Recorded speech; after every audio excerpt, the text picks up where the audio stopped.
the whole issue of tax cuts and taxing the rich. Well, he was too vague on that. What he should have done is said that Ronald Reagan supported capital gains and dividend taxes like ordinary income. So there wasn't this split where the rich get lower tax on their capital gains or dividend. And he didn't tie in any idea of revenues for the public works program that he touted. You know, Amy, State of the Union speeches are signaling presentations. They signal by what they say, how they say it, and what they don't say. And on that criteria, it wasn't a very coherent speech. He stressed civil liberties and never mentioned what he's going to do about the renewal of the notorious Patriot Act provisions.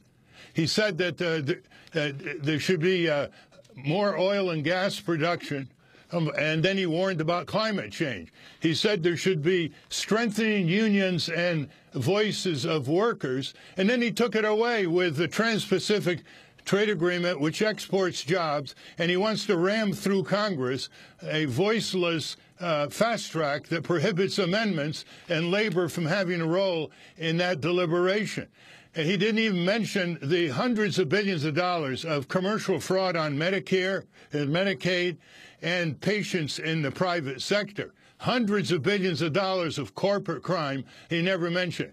He could have done a convergence with the Republicans on auditing the Pentagon, which sounds dull, but it's a huge issue that the rank and file on both sides support, in contrast to the leadership in Congress.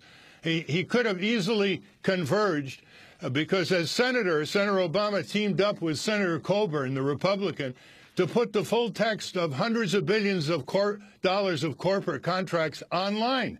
So competitors, taxpayers, the media, the academia can analyze and prune the huge waste, fraud, and corruption.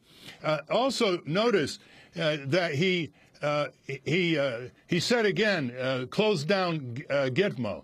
We've heard that song before. Again, he didn't mention the Israeli-Palestinian conflict at all. And I think what is most troubling is what he avoided saying. Like he desperately needs funding for his programs, like daycare and so on.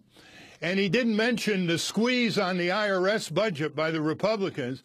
So the IRS now cannot begin to collect what they say is $300 billion of evaded taxes every year. That's $300 billion of evaded taxes, not avoided taxes, which David K. Johnson will be talking about.